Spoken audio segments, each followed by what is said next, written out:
Viewmasters, it's the podcast that we do. Viewmasters, talk about movies that we view. Viewmasters, my friend Eric and me, Joe. Viewmasters, hey, let's start the show. Good evening, America. This is the Viewmasters, episode 258, A Face in the Crowd. My name is Joe. And my name is Eric. Welcome, Eric. Hello, Joe. How are you today, sir? I'm good. Glad to be on your show. I'm glad to have you. Really, really glad to be here connecting with you for the listeners at home.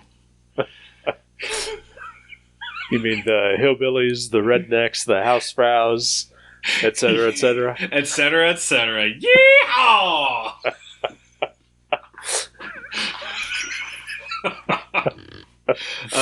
How are you doing? I'm okay. Same. That is all we can ask for. You know, even with a pandemic maybe winding down, Yeah. still the best we can do is okay. Yep, pretty much. Yep. I'm all right with that. Yeah. You could say I'm okay with it. I will say that. You should. A Face in the Crowd Yes. is a movie. It sure is. 1957, directed by Elia Kazan, I believe. Yes, Elia Kazan. Okay, then. I got you. I got your back. Thank you. And it is the motion picture debut of one Andrew Griffith. It sure is. In a starring role in his motion picture debut. Yes. Kind of impressive. Yeah. Like when you told me last week that it was his debut, I figured he had like a cameo or something. No, he is front and center in the majority of the movie. Yes, he is. Okay. Sorry, I thought you had more to say. Nope. And so this is his first movie. I didn't look into it. Had he done TV or anything beforehand? Before this, he had done Broadway mostly. Oh, nice. All right. Yeah. I cannot imagine him on Broadway. I don't know why. I can't imagine anyone on Broadway, so, you know. Fair. He was also, a musician and a comedian prior to this, too, so he had been steadily building his career. Okay. And this was not only his feature film debut, but a dramatic turn for him as well. Interesting. All right. Yeah, I know literally nothing about Andy Griffith beyond the Andy Griffith Show, and of course Matlock. Thank you. Let me finish.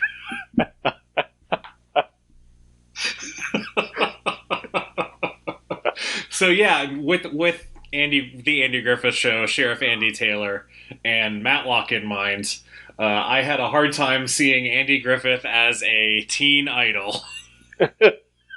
Or a sex symbol of any kind for anyone.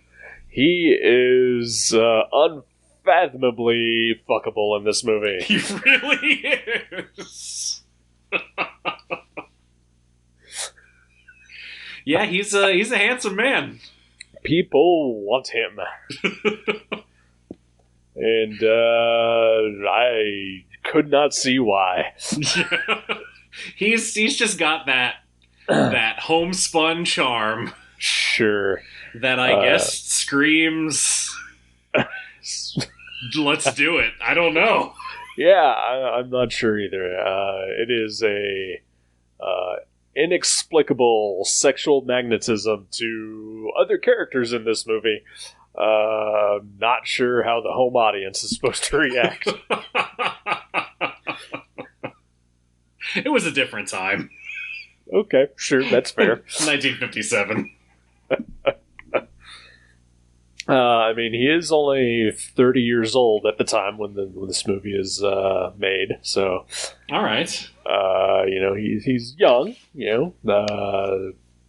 But yeah, just a very long career of just playing kind, gentle, homespun guys. Just really makes this movie throw you for a loop if that's all you know him from. Definitely, yeah. It feels like he's playing against type. Yeah. Which, I mean, I guess in the reality of the situation, if the majority of America saw this first, because it, 3 years later is when the Andy Griffith Show started.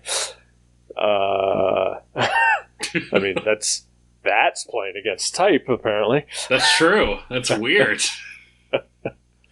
He did do comedy movies after this, though. Okay, so, all right. There was a movie he did, which was actually based on a Broadway show that he performed in called No Time for Sergeants.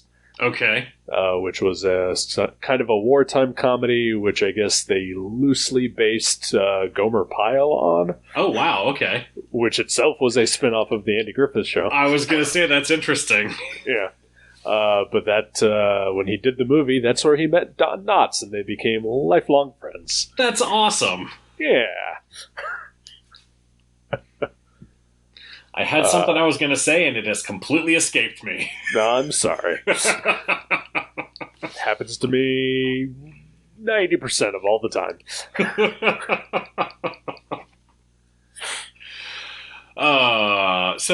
I remember what I was going to say. So he started with a drama and then pivoted into comedy. So that's sort of like the John Hamm arc of his career. Yeah, sort of. Except, both. Because John Hamm was known very famously amongst other comedians for being very funny prior to Mad Men. Really? I didn't know that. Oh, yeah. He was big in the, not performing or anything like that, but just hanging around comedians and just being, genuinely funny. That's awesome. And Andy Griffith, like I said before, this movie was a comedian as well. So, yeah, that's interesting to hear about John Hamm. Like, I would love to be like, I don't know, the guy that comedians just hang out with, right? Who is also funny but who is not a comedian. What a weird little niche. Sure, and then also being the most handsome man alive. Of course. Yeah. Now that is a man with a totally explicable sexual magnetism. Definitely, 100%.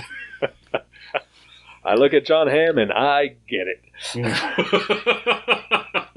that pivoted in a different direction at the last minute, and I'm glad it did.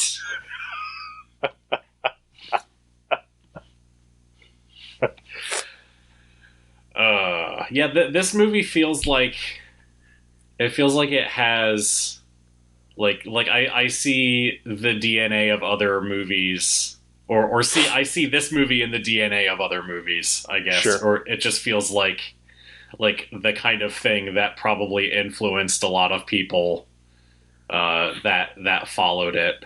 Yeah. And part of that might just be Elia Kazan too, because he's a fairly well-known director. I'd never heard of this movie, nor did I know that he directed it before I turned it on. So, well, I don't know of any other Elia Kazan movies. I mean, maybe I've seen one, but I just don't know offhand.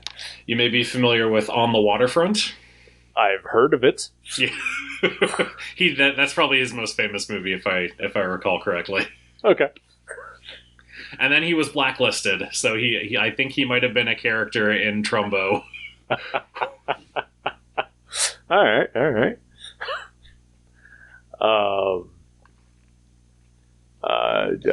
You say you see the DNA of this movie and other things. or other movies. I see the DNA of this movie in American life in general. Yeah, that's true. This movie paints a blueprint for just, horrible things that, ultimately, at the end, you're supposed to walk away with, maybe we should avoid that kind of thing. Mm-hmm. But instead, we have followed it to a T and lets it keep happening. Yeah. Yeah, there's a very, aside from the, coming from sort of humble roots or whatever, the arc of Lonesome Rhodes feels like it ends with him as the president of the United States. Yeah, a little bit. The main flaw, which, as we have lived in this past year of a pandemic, and we have learned that things in movies just aren't gonna go the way that they go in movies as they do in real life. Mm-hmm. Such as, in zombie movies, people will, eventually, avoid the zombies. But here we've learned that, no, they'll run right towards it because my freedoms. Yeah. They will deny that the zombies are even there. Right? And here we see, and I'm going to spoil the ending of this movie. Sure. The downfall of Lonesome Rhodes. The character played by Andy Griffith, is when he, winds up getting caught on an open mic, saying what he really feels about his adoring public, and is then, brought crashing down from his great heights. And we have learned as a nation that that will never happen.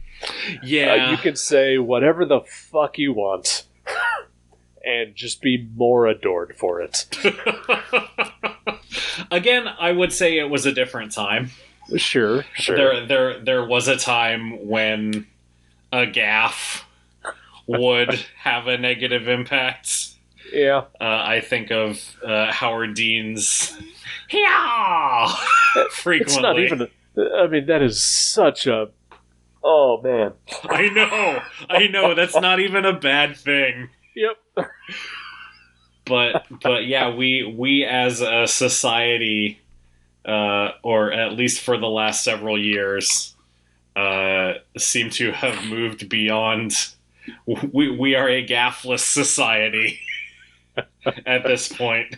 Yep. Like it was almost charming to see how quickly things turned for him in the face of that open mic. Yep. So this movie has a lot of parallels to things that have happened in the recent past, for sure. Right.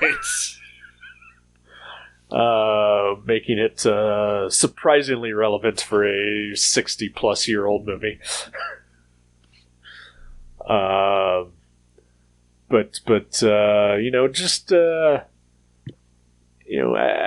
a movie itself, what did you think? I enjoyed it. Yeah, I enjoyed it quite a bit. It dragged a little bit for me. Yeah. I felt like, once, Lonesome reaches a level of stardom, relatively quickly, like within the first hour, and then it seemed like maybe we're supposed to believe that he's continuing to rise. But it didn't really seem like he went much higher than he got within the first hour, and so in that respect, it sort of dragged for me a little bit. I mean, once he gets the penthouse in New York, it's a pretty even keel from there. Yeah, exactly. And I definitely felt that there were some scenes that were just not necessary at all. Yeah. Of course, for the life of me, I can't remember anyone specifically. Yeah, as the movie, I think I found him infuriating from the get-go. Oh, yeah. So, But in general, you and I do not like that type of person. no, definitely not. Yeah. Yeah, you and I would go out of our way to just avoid someone like Lonesome Rhodes. Yeah, I did not appreciate his brand of wit or wisdom. Yeah. We are Walter Matthau in this movie. Yeah, and you know what? Walter Matthau is awesome. Yeah. And speaking of characters who can get it, young Walter Matthau could get it. He is a good-looking man in this movie. He is surprisingly handsome, I will admit that. Yeah, I see the appeal of Walter Matthau. He is not a guy who was ever on my, sexual radar, but, yeah, sure. And that is putting aside my general love for Walter Matthau. Yeah, no, even aside, I feel like there is like you said, a general love, sort of a fondness for Walter Matthau as the character of what we know of what Walter Matthau usually plays. Yeah. And this, obviously it shares some of the characteristics that we know. But yeah, this also felt, different, and yeah, it was surprising. He was really good in this. He is. If I had to point out one thing, is that him attempting a Southern accent didn't really work. Yeah, I forgot about that. And I think at times too. So did he. Yeah. Right.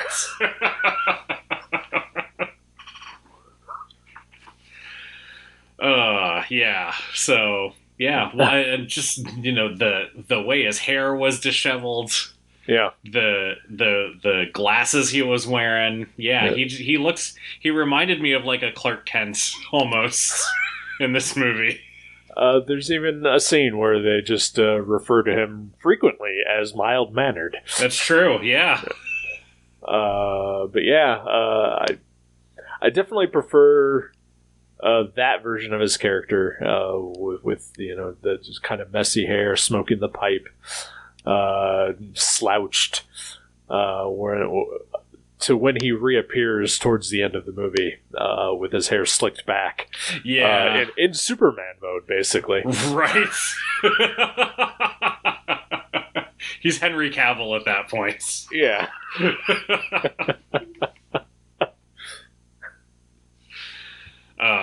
But yeah, I really liked him. I thought the sort of co-lead with Andy Griffith, Patricia Neal, was very good as well. I thought she did a really good job. Even though for long stretches of the movie she has basically nothing to do but to follow Lonesome Rhodes around. Right. And just look at him adoringly.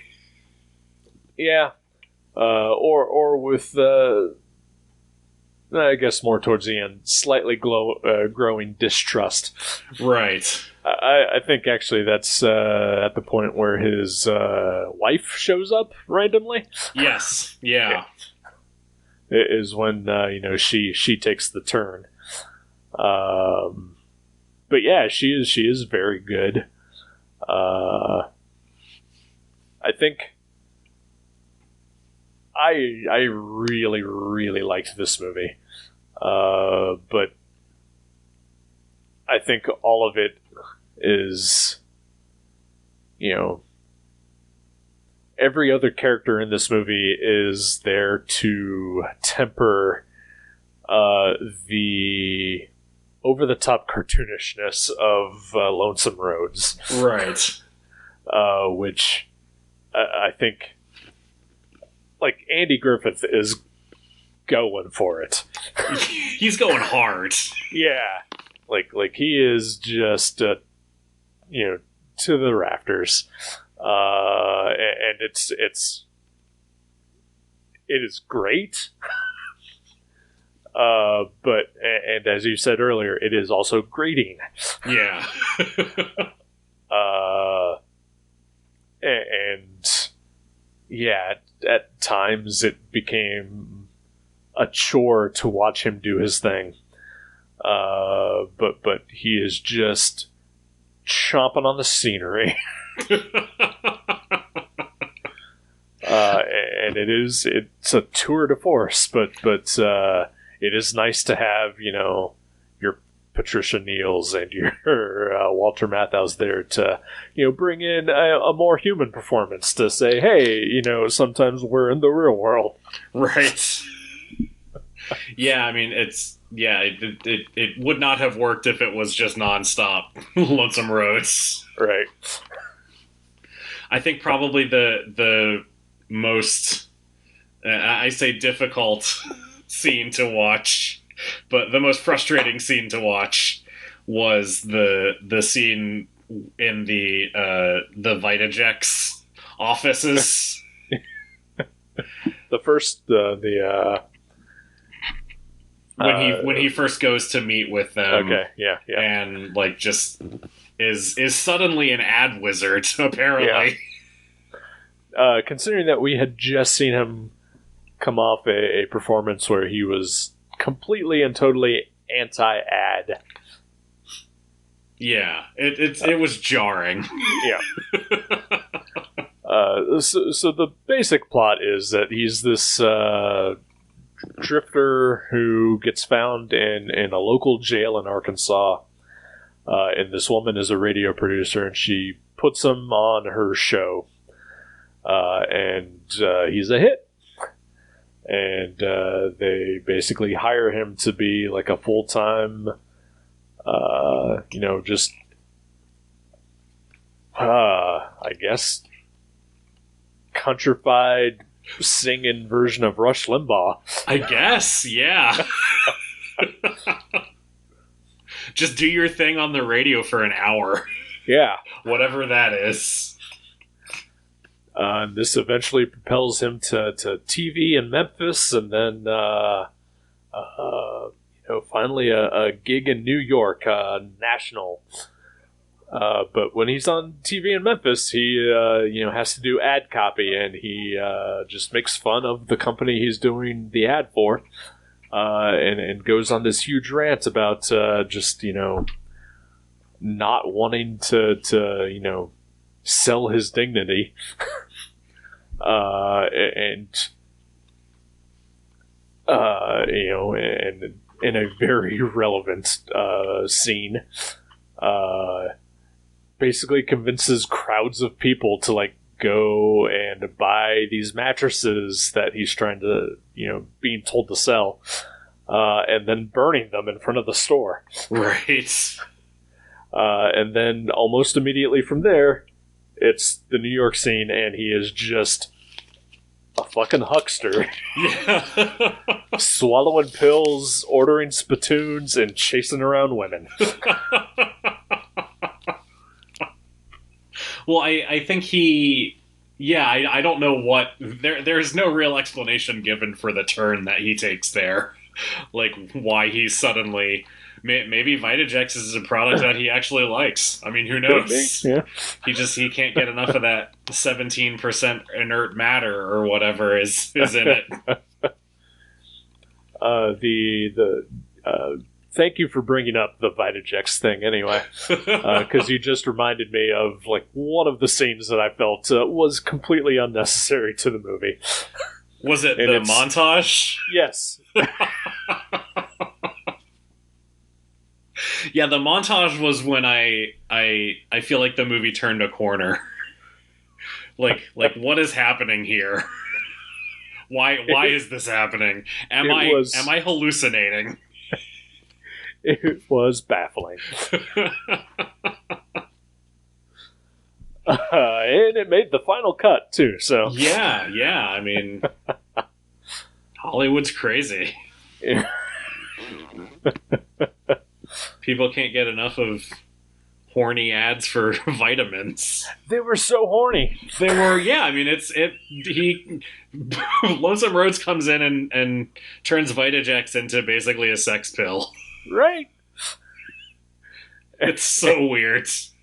And I don't know if it's just, what we've been sold as, what was, what life was like in the 50s, but, if you'd ask me, I would say, oh, it was, all very, prim and proper, and nobody ever spoke about these kind of things. But here it is just, they are barely disguising the fact that they are talking about boners. Yeah. Yeah. I don't know how, in effect, the Hays Code, if the Hays Code was even still around when this movie came out, but it feels like there's a lot of things that are, I guess the Hays Code lasted till 1968. Okay. But yeah, it feels like there's a lot of stuff in this movie that pushes those boundaries in ways I would not have expected from a movie from the 50s to do. I mean, there is, no explicit, talk of sex, but it is, heavily implied. There's the baton twirling scene, where there are just shots of very young girls and their thighs and hinting at other parts of their body very clearly. Yeah. Which, was kind of a shock, just knowing what I thought I knew about the era. Yeah. Well, and Lonesome marries an underage girl. Yeah. And no one mentions it. No. Just the once. Just the once. Just the once, I think, as a selling point. Right.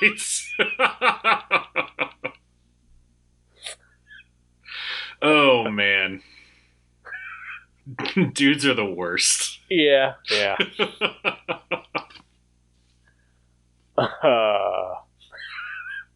Yeah, there's a lot of toxic masculinity happening in this movie. And also, surprisingly, a lot of fragile male ego on display, too. Yeah, definitely. It's almost like they go hand in hand. Weird. That is weird. I hadn't considered that before. Huh.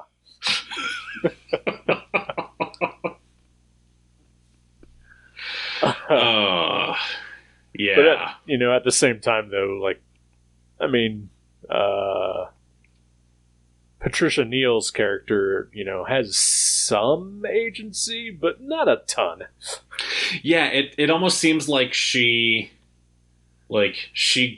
starts the boulder of Lonesome Rhodes rolling. Yeah. And then is just barreled, it barrels on and she's just caught in its wake almost. I mean, he brings up to her essentially, that, she is complicit in some of this as well. Right. She is not without fault, as far as ego goes. She rode the train. Right. So to speak. And knew what she was doing the entire time. But, he gaslights the fuck out of her a lot. Yeah. And manipulates her. And it is, at times hard to watch because of that. Yeah. Definitely. Yeah, I mean, she's in an abusive relationship with him. Yeah. Which is always infuriating to see. Yeah. Excuse me.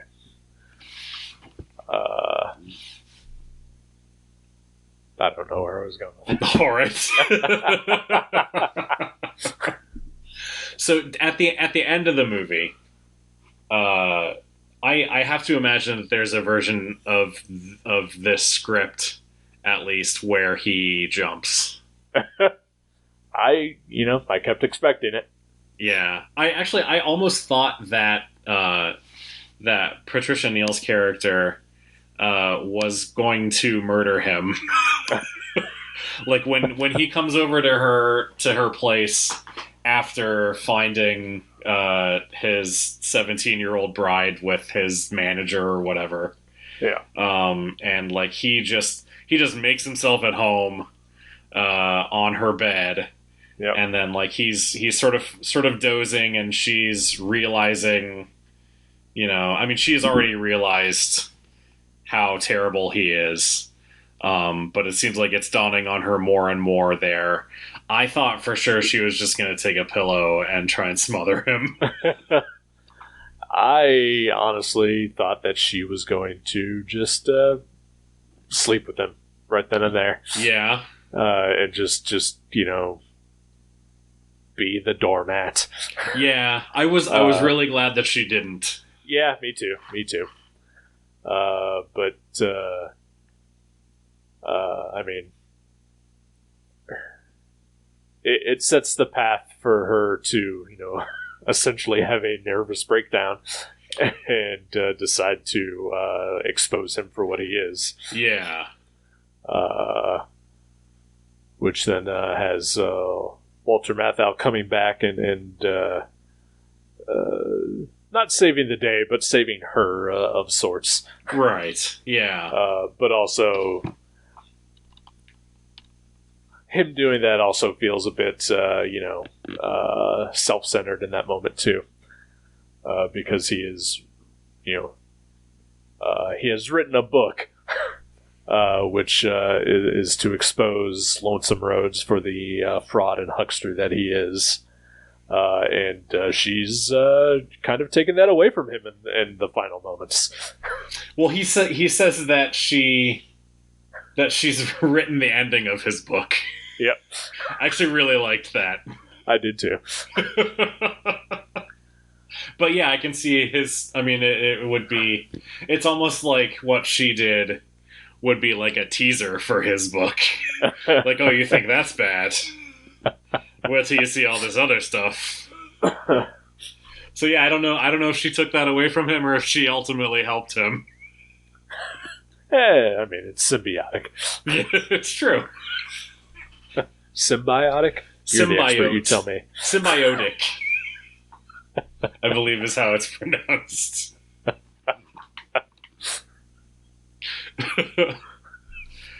But yeah, I really enjoyed watching this. Yeah. It was really good. It definitely... I mean, you can't not see parallels to everything that's happened in the last 20 years to, absolutely. this movie. Absolutely not. And it really... And it's not subtle about it either. Like, the message behind the movie from the get-go, you can tell that it's just going to go bad. Because, Lonesome is such just an outlandish cartoon man. Right. But I think the most disheartening part for me was at the very end, when Walter Matthau and Patricia Neal. I keep wanting to say Patrice O'Neal, but I think that's a black male comedian. That is a black male comedian. You are correct.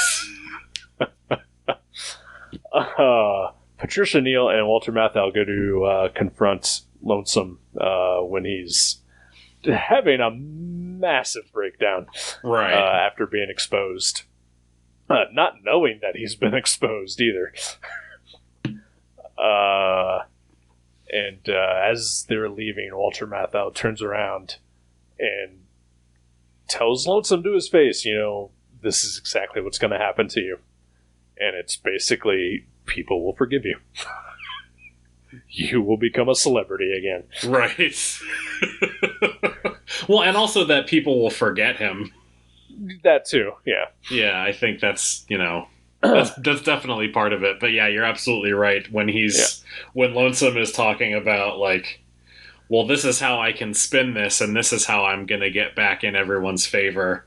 Yep. In my head, I was like, oh yeah, that'll work. You're Yep. absolutely right. 100%. Yeah. And yeah, he'll fade away. I mean, I don't want to say the name on this show, but I know. sometimes you have to. Yeah. But it's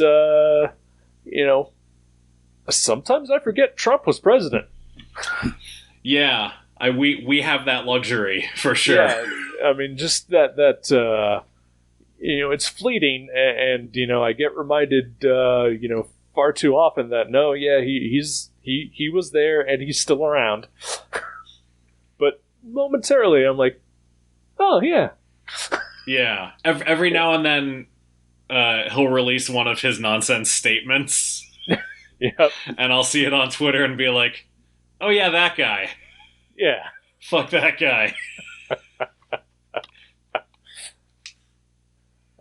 But yeah, so that was, and I think at the time, this was made and when it came out, something like that, would have been more drastic, and his comeback would have been less, bombastic, I guess. Right. Yeah. But yeah, just people are the worst, and they'll just embrace things that are terrible. Yeah. and that is something that we are constantly learning and forgetting here in America. All this has happened before, and all this will happen again. Yep. Time is a flat circle. So say we all.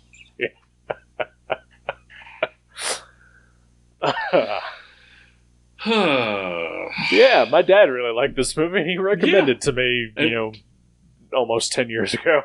It was a good recommendation. Yeah, thanks, Dad. Yeah. Thanks, Eric's dad. He has occasional good taste in movies. Yeah. They're just, if anybody does anything remotely superhuman in them, he checks out completely. Yeah, I mean, I still have beef with him over the Batman 66 movie, but otherwise, yeah. As do I, but, this was a good call, and he introduced me to Kelly's Heroes a long time ago, which a movie I really like. Nice. No, yeah, he does hate a Batman 66, and that will forever be the defining moment of my relationship with him. It's an unforgivable sin, really. Yep. Oh, man. So did you ever actually like Andy Griffith's show or Matlock? I don't think that I'm sure I watched Matlock just as a kid. Like, I think my parents might have watched it. Right. And I'm sure I thought it was fine, but I've never really watched the Andy Griffith Show. So yeah, probably the most exposure to Andy Griffith that I've had before this movie is in the movie Waitress. I believe has a relatively small role in that movie. So yeah, this was maybe my first big exposure to Andy Griffith. Okay. What about you? I'm sure, as a kid, Andy Griffith reruns were on all the time. Clearly I know, certain aspects of it, but I could not tell you if I've ever actually seen a full episode or not. Yeah. I mean, I know character names and, actors who are in them and spin-offs from it. But yeah, I don't know if I ever saw a full show. And yeah, I'm 99% sure that my dad was a regular Matlock viewer, and which meant that I was also a regular Matlock viewer. So Nice. Yeah, I think the Andy Griffith Show is just one of those cultural things that even if you've never seen it, you basically know probably everything you need to know about it. Yeah, I mean, yeah, it's out there. Everybody knows the whistling, so right. Yeah. but yeah, I can't ever say that I was an Andy Griffith fan or anything like that, but he's certainly an endearing performer, and this was definitely a different kind of performance from him than I was ever used to. Yeah, it was very interesting to see him in that kind of role, for sure. Yeah. I mean, I know he played the villain in Spy Hard. Wow. Next time on the Viewmaster, Spy Hard. We could not review that movie. No, I don't think I know anything about that movie. It's a Leslie Nielsen parody of like spy movies. Oh, okay, perfectly, yeah. Perfect. But not one of the good parodies that he ever did. Aww. One of the many, many, many terrible ones he did post Naked Gun. It's no Dracula Dead and Loving It. I enjoy Dracula Dead and Loving It, and I will not hear any disparaging of it. I've never seen that one, so I don't know. It was just the first one I could think of. That's fair. Probably because it's the other good one. I don't know. It is the other good one. There's Naked Gun 1 and 2, and then Dracula Dead and Loving It. Oh, amazing. I guess Airplane, Yeah, I don't think of those as Leslie Nielsen movies. Yeah, that's true, yeah. Yeah, Andy Griffith was the villain in Spy Hard. Alright, good to know. Yeah, I know you've had kind of a rough week, but any bright spots whatsoever? Let's see. It's not something that has happened yet, but it's something I'm looking forward to. Okay. So we are recording this in late April, and tomorrow in our time, but in the past for the listeners. So apologies to the listeners. Yeah. But tomorrow, How Did This Get Made is doing a live virtual show, and I am very excited to watch that. Nice. What movie are they doing? The movie is called Tammy and the T-Rex. Oh, I have seen that. I have not. Would you like to borrow my Shudder account? I think it might be on Hulu. Okay, all right. So yeah, we're gonna watch it tonight, and it should be an entertaining time. It is a batshit movie, and I highly look forward to them talking about it. Excellent. So yeah, that's what I've got. Like I said, not something that has happened yet, but something I am looking forward to. That counts. How about you? So last Sunday, for whatever reason, I decided I wanted to go comic book shopping. And I have been to all the comic shops in my local area, except for the one that's run by a pedophile, because it's run by a pedophile.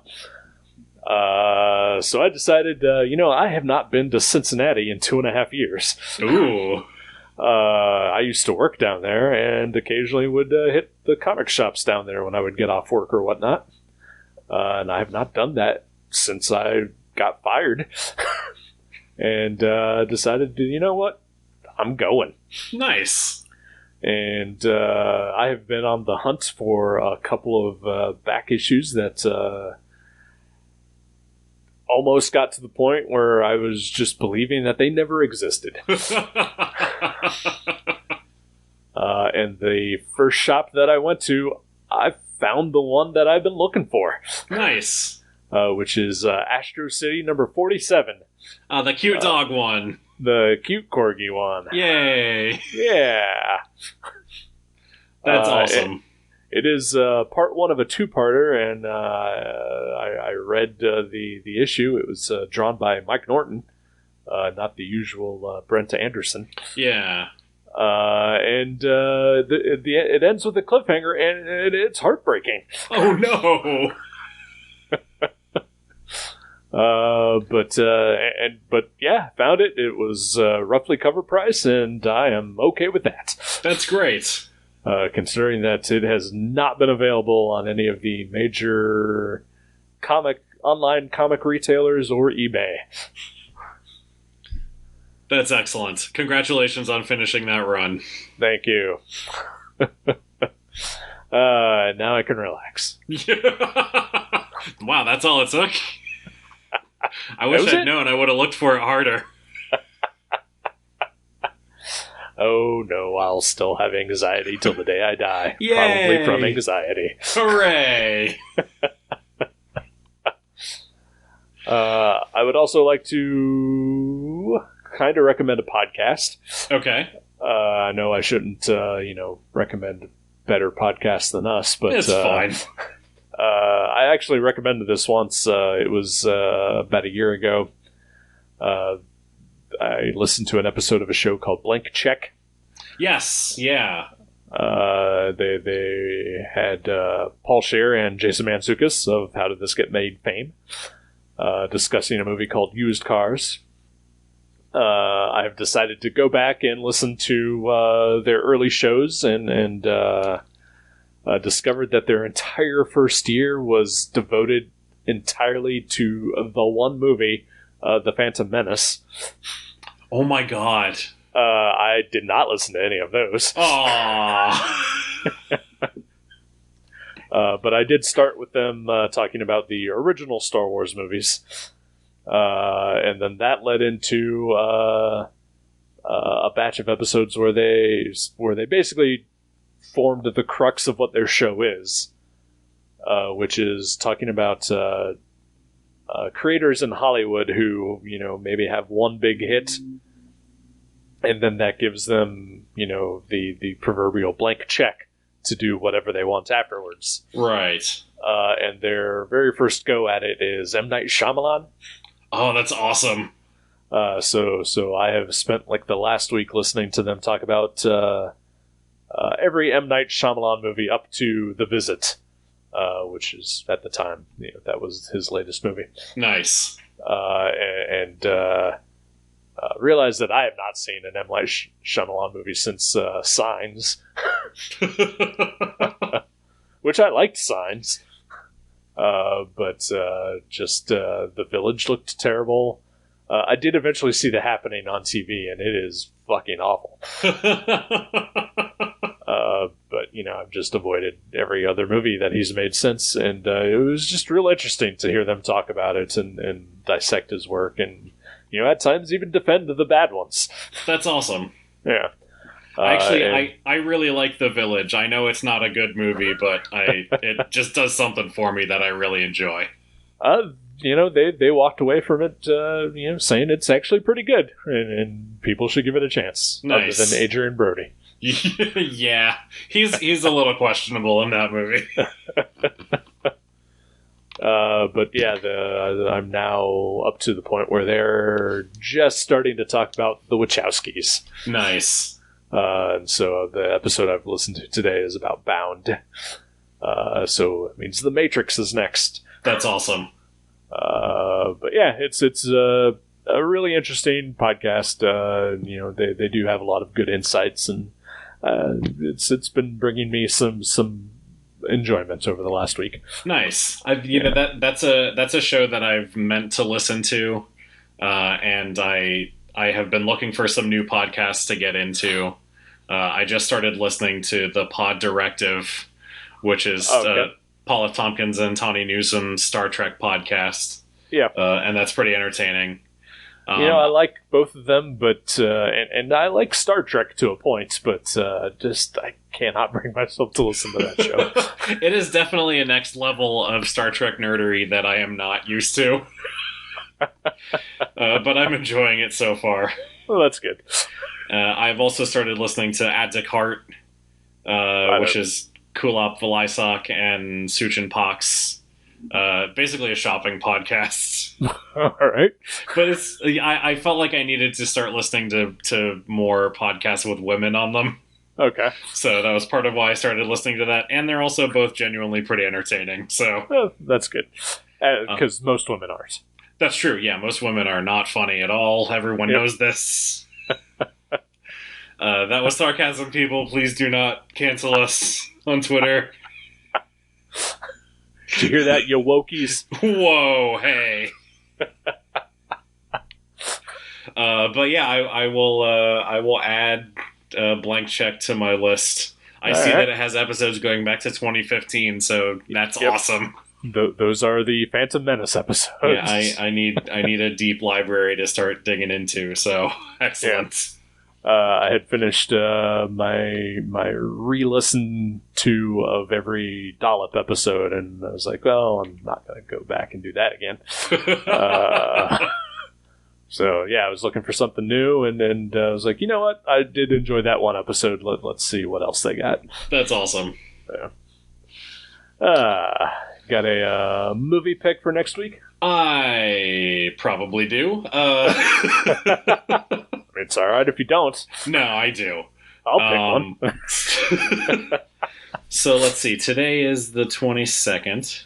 Yes. Which means next Thursday is the 29th. So this movie is on HBO Max until the end of this month. Okay. And it's one I was actually gonna pick this last time, but after White God, I decided to go with Sonic the Hedgehog. So this movie, the movie that I'm picking is Whatever Happened to Baby Jane. Okay. Which is I believe 1960 movie that I've never seen and always have wanted to see. So. That is Betty Davis, correct? Yes, Betty Davis and I forget who else. Joan Crawford? Joan Crawford, thank you. Yeah. Pulled that out of my ass. That was a good pull. Well done. Because yes, I have never seen this, but also have heard quite a bit about it. Not so much the plot of it, so yeah, I have no idea what it's about. Pretty clean. Yeah, I know Jenny watched it and said that it was really scary. Okay. So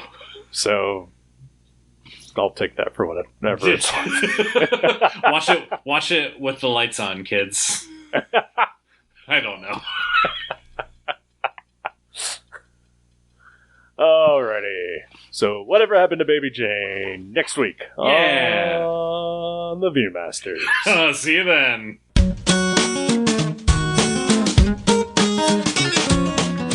Thank you for listening to The Viewmasters. You can subscribe to the show directly at view.guttertrash.net or at iTunes and leave us a review. Visit view.guttertrash.net for email information and links to Facebook and Twitter. We'll see you next time on The Viewmasters.